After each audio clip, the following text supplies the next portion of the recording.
So thank you. Thank you so much, Kelly. That's okay. Absolutely excellent. So anybody wants to put questions in the chat, or you can ask questions in voice too if you'd like to. Yeah.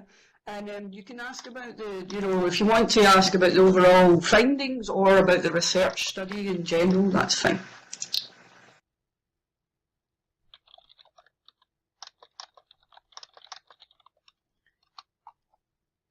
Is there a well, I guess we can get it at this. Your whole thesis is there at that link, and I'll put that in a note card on the wall board for people who come along behind. Do you have any PDFs of shorter articles that might be available on some site or other? Not at the moment, because basically I finished this at the end of December 2015. Oh, sure. Oh, sorry. Anybody that knows the publishing world, yeah, it takes ages to get anything done.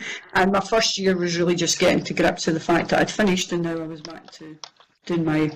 Well, I did this PhD part-time while I still was a full-time lecturer, so you can imagine that was quite an interesting, I needed a little break after it. So I just decided to put the whole thesis up there at the moment because it takes that long to get. There is another set of slides on the first, in SlideShare under my name, for the first study, which was more about how accessing health information in 3D virtual worlds help to people to change their behaviour in the physical world. So the slides are available for that. Are they under your name, or what's the name of the SlideShare channel? Under my name is Evelyn McElhinney SlideShare. Okay. Yeah. You can just look me up for that. So, sorry, I'm just going to have a quick peek to see if there's any questions. If I may, one of the questions I had is, to what extent are these avatars that these people had idealized representations of themselves, and to what extent were they fantasy or completely different than a human avatar? Actually, these four were in human form. Now, whether that was in human form when they appeared in front of me to be interviewed in my virtual world area, and whether they changed their avatar in other areas, I don't know. For them, it was slightly about this ability to see themselves as a pre-illness self, if you like, to an extent. However, some of it was obviously enhanced on what they were like in the physical world or when they were younger. But as you know, in research in virtual worlds, many people represent themselves actually younger and fitter.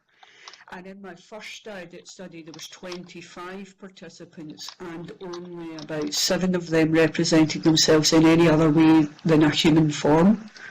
However, often that was about the ability to show their skill within the second life. So, for example, a couple of, maybe about 3 or 4 of them had a form of autism, and they felt that people saw them as being a bit stupid, in their words. So by showing the enhanced skill of developing, and this was a few years ago before you really had the kind of mesh avatar or whatever, their ability to show a high level of skill in changing their avatar, they felt showed other people visually how skillful they were. Does that kind of make sense? Mm-hmm. And does that answer your question? Was that you, Exodus? Yeah, thank you. That did answer my question. Okay, thank you.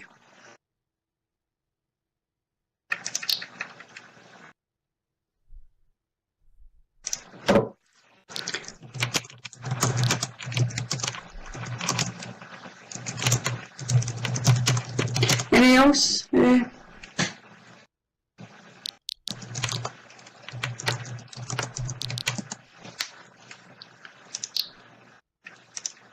Thanks, Lux, it was you, sorry. Identities, just to see how visually that kind of material identity of presenting yourself in a particular clothes or in particular hairstyles or whatever, how people responded to it. But most of them said that they were really acting for themselves, they were really being themselves. Even in a role play sim, they would act in the role play to an extent, but keeping up your personality or a change to your own personality is, can be very difficult. And also, just to think about identity in general, we have multiple identities in the physical world. You have a social identity that you present to your friends, and a more professional identity that you may present in a professional context.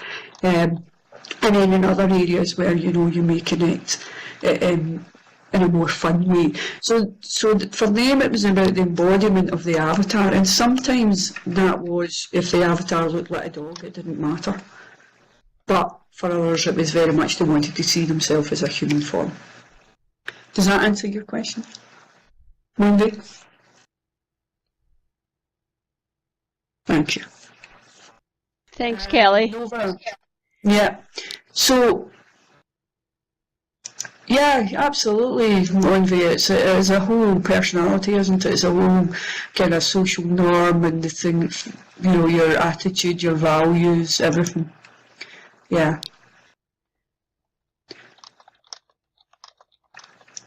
Yeah, absolutely, Envy. Absolutely.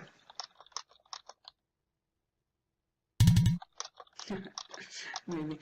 So, Nova, I'm curious to know where they explored once they arrived. They spoke about multiple places.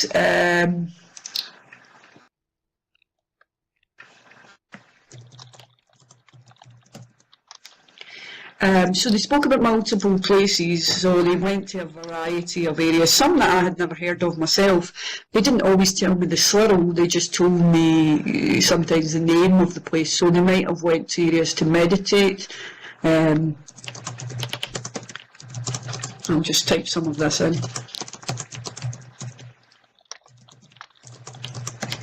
So to shop, to listen to music,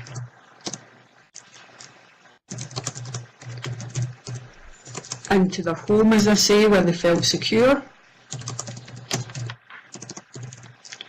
And to health talks as well. So really multiple areas. Sorry. And multiple social activities, which was interesting. So, interestingly, what was interesting for me was that very seldom spoke about taking medication as being, they just said that they find they're important, but they're not actually what keep me healthy. What keeps me healthy is, I'm going to type this in.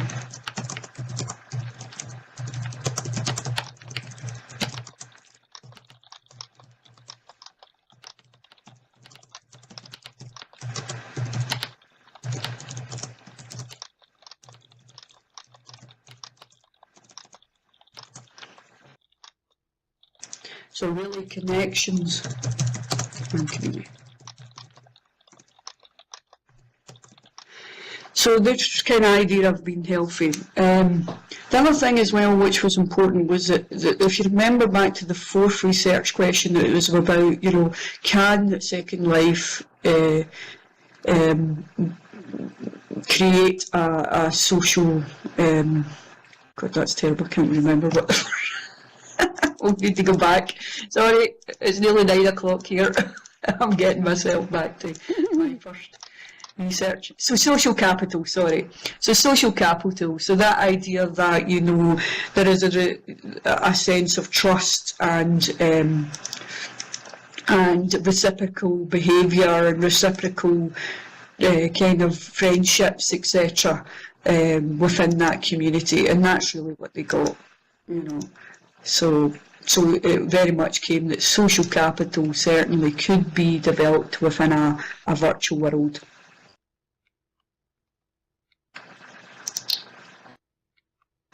Thanks, Liz. I see your comment.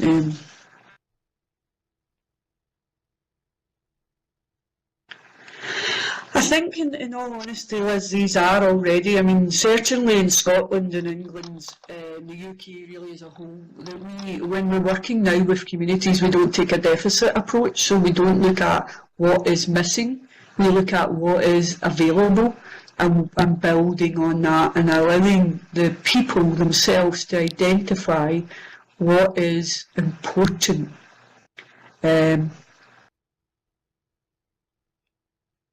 Yeah, absolutely, Slux. I mean, I think the thing as well is that we could use this in the.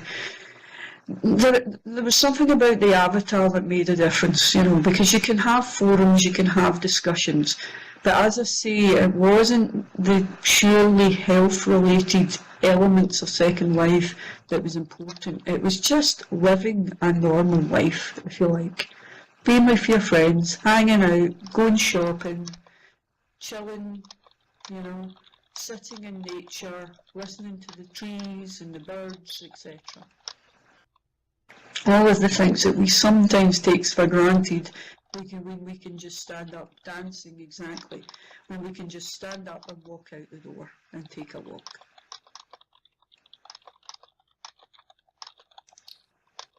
Well, I've got a follow-up to my previous question, if I may. Absolutely. Did you find that people would gravitate more toward environments that were based on real-world or similar real-world settings, or more toward the fantastic? And these 4 people maybe, but in the other 25 in the other study, they talked about, it was almost like, not putting people in boxes. So sometimes they might have went to a really fantastical fantasy type area. Other days they just wanted to hang out with their friends in what looked like a living room. Chilled out or in a bar or wandering through a forest. So what was interesting for me, as I say, is the fact that folk could have got that option to do both. And that, if you are, quite a geeky person like me, it doesn't mean that your whole world revolves around that. There's other times you like to sit on the beach. There's other times you want to do something bizarre. Yeah, does that make sense? Yeah, thank you very much. Okay. Yeah. What was important, just a finding from the first study as well, when I was asking them about health information, etc., I asked them a question that, did it matter to you what the avatar looked like when they were presenting a health information session? There was 25 in that study, 13 men and 12 women, and there was no consensus around this. Some of them said, don't care, they could be a flying toaster for all I care. Others said, no, absolutely, they shouldn't be over-sexualised, they shouldn't be smoking, they shouldn't whatever. They should look professional. So there was very much a split. What was important was about the trustworthiness of the information and the behaviour that they portrayed. So to me, that was quite an interesting finding. Kali, can you summarize that finding a bit in the? Yes. I got distracted, so I missed part of it. Yeah, no, that's okay. I'll just take this in.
Thank you, Monvi.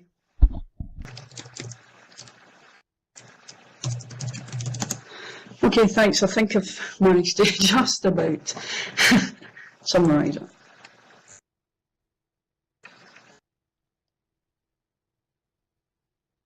Thanks for coming, Monvey, and anybody else. I appreciate that you're obviously here as part of the MOOC, but that it's usually in your own time. Okay. So, Callie, any other questions? Yeah, Callie, I posted a question. Oh, I said, when you presented your research, how did your colleagues react to your conclusions? They're kind of used to me doing stuff in the virtual world because I had taught in the virtual world as well, so they weren't completely unfamiliar with it. However, for others, they'd never heard of it, and the idea, it took them a little bit to get their head around, but reading the quotes in themselves are really quite powerful. And I think, you know, when they saw the virtual world and they saw avatars and they could start to understand a little bit, all right, okay, I didn't realise this existed, but I can totally understand why people would feel that way. So it was, you know, it was a little mixture, but mostly astounded and fascinated.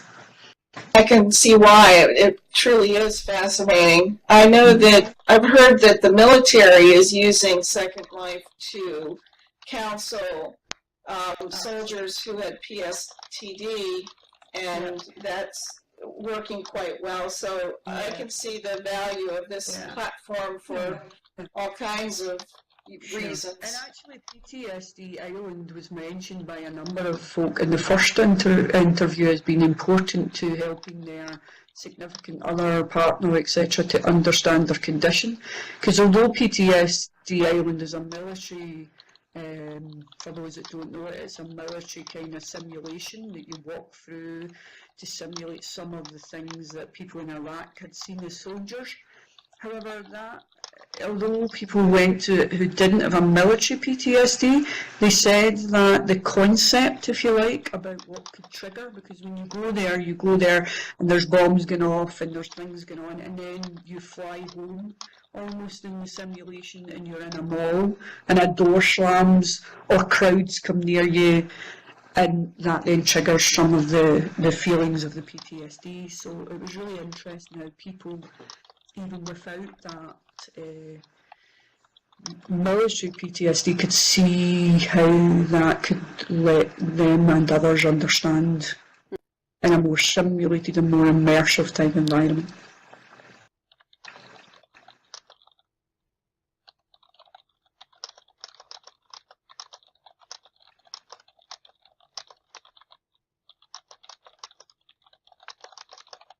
That's me, I've stopped talking.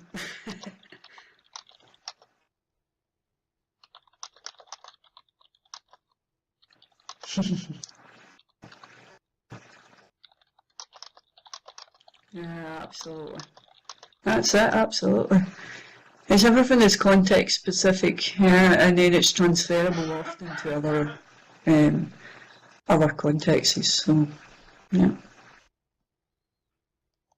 Well, thank you very much, Callie, and this has been an excellent talk. The material is wonderful, and the research is so very important. We're really grateful that you were able to come and talk to the class about this, and thank you to everybody else about who have come live today, and thank you to everybody who's going to be watching the recording as well and reflecting in the Moodle about this presentation. This is just a marvelous talk, just totally marvelous talk. The recording will be on the SLMOOC playlist, and let me write this down, on the Nellie Deutsch YouTube channel, totally open, and you can click the YouTube icon on the wall to get the playlist link. All of the talks for SLMOOC 2017 are going up, we hope, within 24 to 48 hours of the live presentation in whatever virtual world it might be in. or on whatever online webinar system or whatever. We're holding off on yesterday's talk by Selby Evans because we had some problems with losing power, but that should be up there this evening. The chat will also be made available on the Second Life MOOC Facebook group, and will be available in the wall cards later this week as well. So we'll be updating wall cards for all of the presentations with any of the links that we get to materials, or in Kali's situation, the thesis and her slide share and all that kind of stuff will be available in the wall board by the end of the week. So you can always come back, and the wall board and all the stuff that you see around you will be up until next year's MOOC, which will be called the Virtual World MOOC next year. So thank you again, Kali. This is fantastic, and thank you everybody for coming. We're really grateful to have had this talk today.